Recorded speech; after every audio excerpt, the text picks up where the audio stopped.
Our journey today begins in Sicily, on the edge of the Roman world, on the banks of the Mediterranean.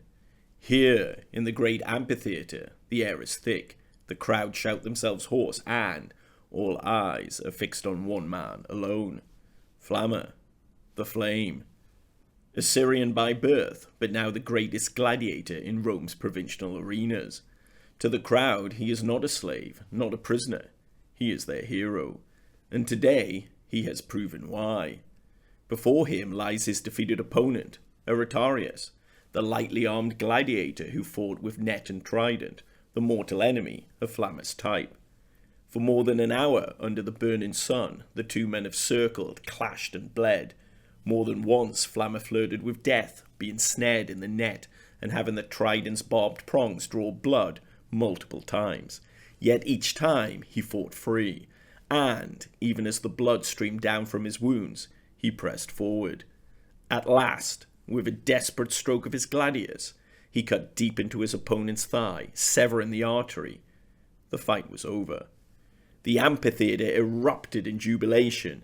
This was the climax of the games, the bout anticipated for weeks. The people of Sicily had not been disappointed.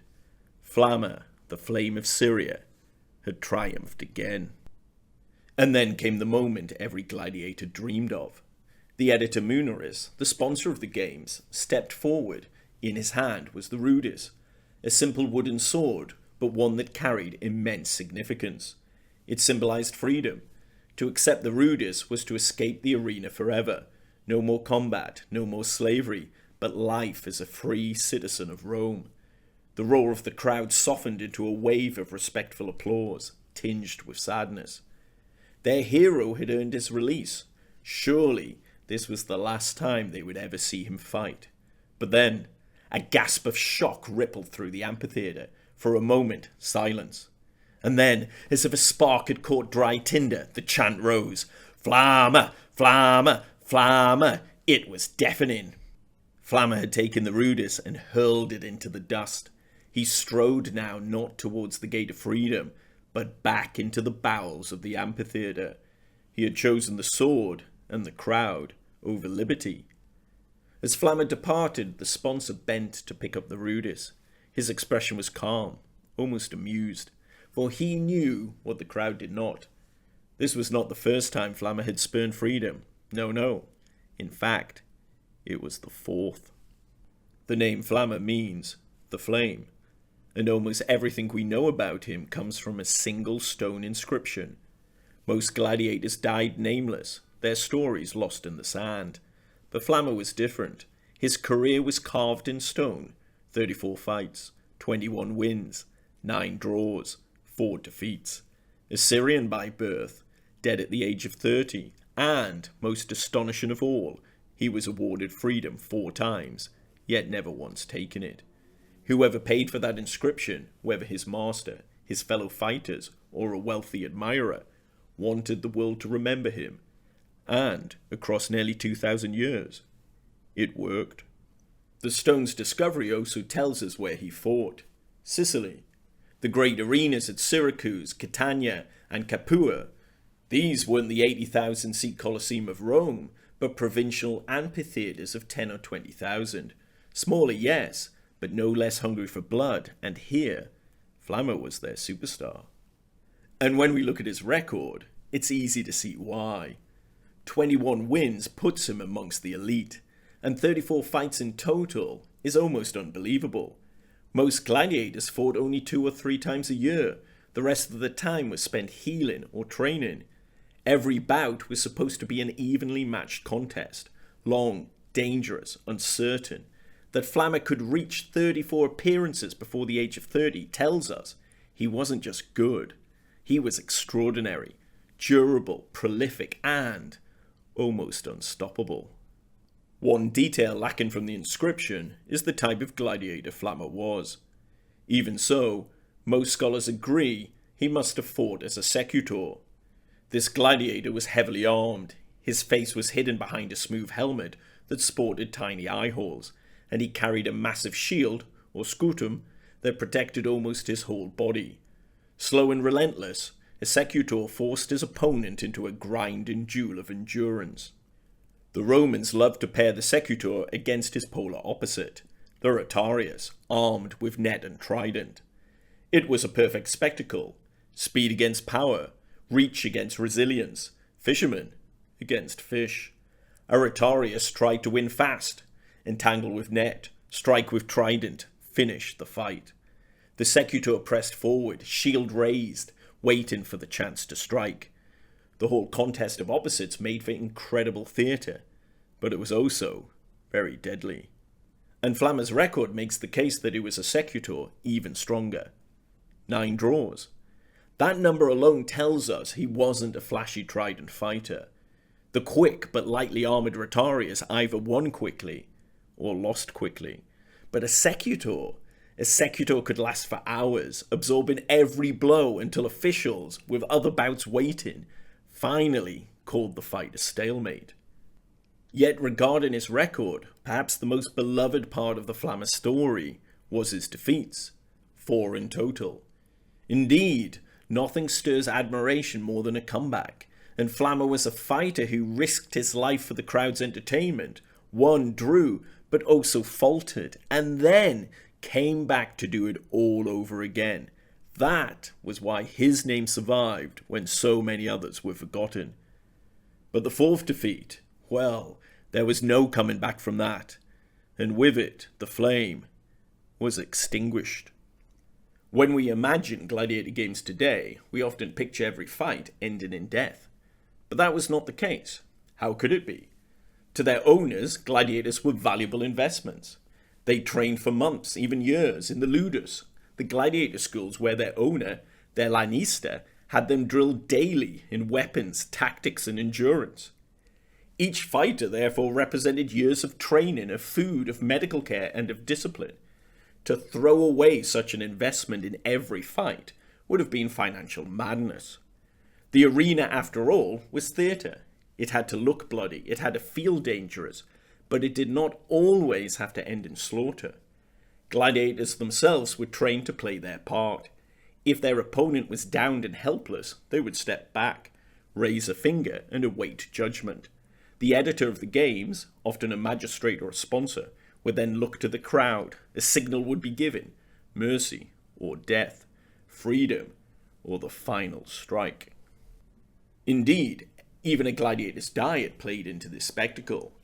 Archaeology tells us they ate a carbohydrate-heavy mix of beans and barley, earning them the nickname hordearii, the barley men. This diet built up a layer of fat that made every slash bleed spectacularly, without necessarily cutting too deep. To the crowd it looked like carnage. To the fighter it was survivable. Doctors stationed in the arena could patch up such wounds, allowing the crowd to see the blood they craved, and the men to live to fight another day. And the numbers support this overall truth. Historians estimate that only about 1 in 9 bouts ended in death. The rest ended in victory, defeat with mercy, or even a draw. And so we can understand how Flamma could lose 3 times and still continue. The crowd of Sicily loved him too much. He was their champion, and when asked, they would ensure the signal from the sponsor would always be merciful. But the 4th time, there was no coming back from. During the battle, gladiators were trained to strike areas that would incapacitate their opponent, but that included the chest, the throat, the thigh, places that no man could survive a clean blow. Flamma's shield had saved him countless times before, but perhaps, on that final day, it came up a moment too late. A trident's prongs could slide past the scutum's edge, piercing flesh, an artery. No diet, no doctor, no row of the crowd could have saved him then. The inscription tells us Flamma died at the age of 30. It records no retirement, no quiet life beyond the arena, and remembers him only as a gladiator. The simplest reading of this is also the truest. His 4th defeat killed him. He died as he lived, in the sand, to the roar of the crowd. And yet, that same inscription also tells us that Flamma was awarded the rudis, the wooden sword of freedom, not once but 4 times, and 4 times he cast it aside. Why would any man, least of all a slave, refuse liberty, Why would Flamma, champion of Sicily, turn away from the gate of freedom and stride instead back to the bowels of the amphitheatre? This, then, is perhaps the greatest mystery to ponder when observing the life of this flame. Freedom, for most gladiators, was the dream that kept them alive. Because make no mistake, gladiators were slaves. Some were prisoners of war, others were dragged into bondage through debt. Some were born slaves and then handed over to the arena by their masters in return for payment. Flamma was no different. The inscription tells us he was Syrian by birth. Rome had conquered Syria in the 1st century BC, and from then on, countless Syrians were swept into the empire. Soldiers, servants, slaves. We don't know how Flamma came to Sicily. Perhaps taken as a boy, perhaps sold later as a young man, but what we do know is where he ended up. The Ludus, the gladiator school. There he belonged to the lanista, who drilled him, hardened him, and turned him into a fighter whose body and fate were not his own.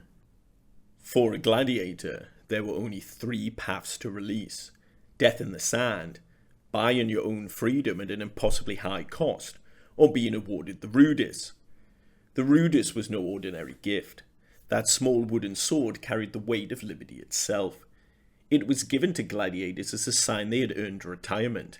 It meant that his lanista and the sponsor of the games agreed that he had fought enough, suffered enough, bled enough, and given enough to, in this case the people of Sicily, earn the right to live as a free Roman citizen. But given their champion, the man who drew the biggest crowds and made them the most money his freedom, was a very generous act, and was as such extremely rare. For Flamma to have been offered this 4 times was unheard of. It meant Flamma was more than adored. He was respected, perhaps even loved. Those who owned him did not want him to die in the arena, but wanted him to live the rest of his life as a freeman. And yet, each time it was offered to him, he refused. Why? The answer is something of a mystery, but thoughts instantly go to his heritage. Even if he had accepted freedom, would Rome ever have truly seen a Syrian gladiator as an equal? Citizenship might have been his on paper, but in practice, he may always have remained an outsider, a stranger in the empire. Or perhaps it was something else. Glory. In the arena, Flamma was not a slave, not in exile. He was the flame. He was adored, chanted, immortalized. In the sands of Sicily's amphitheatres, he was someone, not a no one. To leave the arena would be to walk back into obscurity.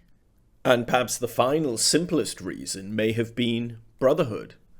For men torn from their homelands, the ludus became family. They ate together, trained together, bled together, and, with Flamma's long record, we can be certain this life was all he had ever known as an adult. Maybe he felt loyalty to his school. Maybe his lanista urged him to keep fighting while it was the sponsor who was offering him release.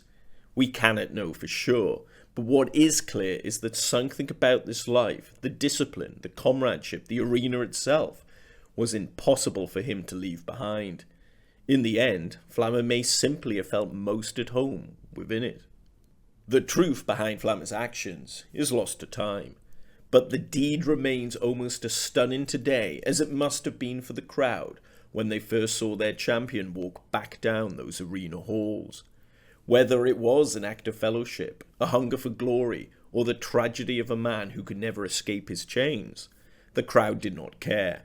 All they knew was that their beloved champion would return, to entertain them again. And what of you, traveller? Was Flamma's choice the act of a hero seizing immortality in the arena?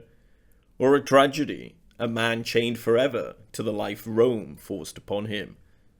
Perhaps the truth lies somewhere in between. But if you walk amongst the ruins of Sicily's amphitheatres, close your eyes and listen carefully, you may hear for a moment a ghost from the past. The roar of the crowd, the clash of steel, the chant rising louder and louder. Flamma, Flamma, Flamma. Echoes of a man who refused liberty, but whose flame still burns brightly, even if it is only for a whisper in time.